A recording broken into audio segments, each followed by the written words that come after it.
এখানে কোরআনের নিজস্ব দৃষ্টিভঙ্গিতে ইমানের বিভিন্ন রূপ রয়েছে, যেগুলো শুনে বিশ্বাস করতে হয়।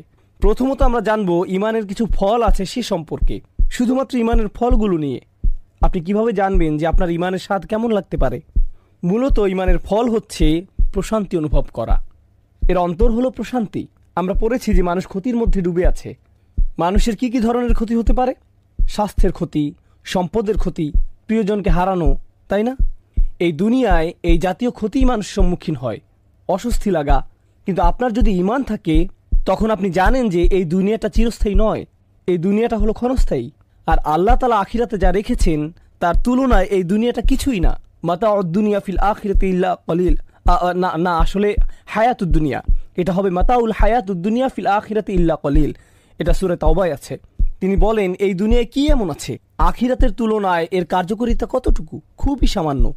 আপনি যদি সত্যি সত্যি এটা বিশ্বাস করেন, আপনার যদি এতে ঈমান থাকে, আপনার যদি ফামা উতিতুম মিন শাইইন ফামাতাউল হায়াতুদ দুনিয়া এতে ঈমান থাকে, আপনাকে যাই দেয়া হোক না কেন সেটা দুনিয়াবি জিনিস।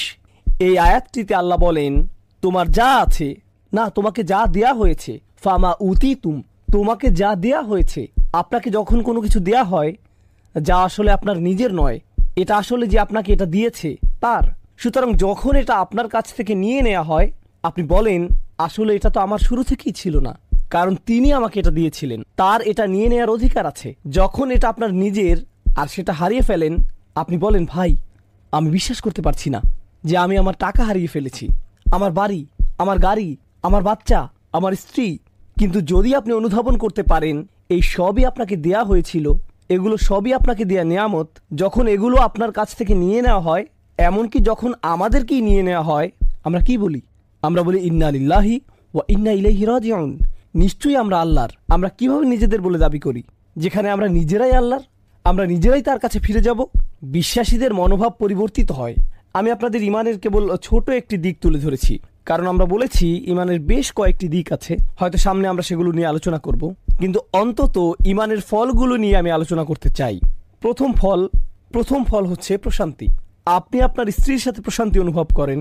আপনি গরিব হন বা ধনী, আপনি অসুস্থ হন বা স্বাস্থ্যবান, আপনি তরুণ হন বা বয়স্ক, আপনার যদি ঈমান থাকে আপনার প্রশান্তি থাকবে। আপনি নিজের সাথে প্রশান্তি অনুভব করবেন, আপনি আল্লাহর সাথে প্রশান্তি অনুভব করবেন।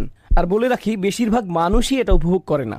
বেশিরভাগ মানুষই শান্তিতে নেই, এরা শান্তি খুঁজে বেড়ায়। আপনি কি মনে করেন যে মানুষ কেন একটা মুভি দেখা শেষ করে সাথে সাথে আরেকটা নিয়ে বসে?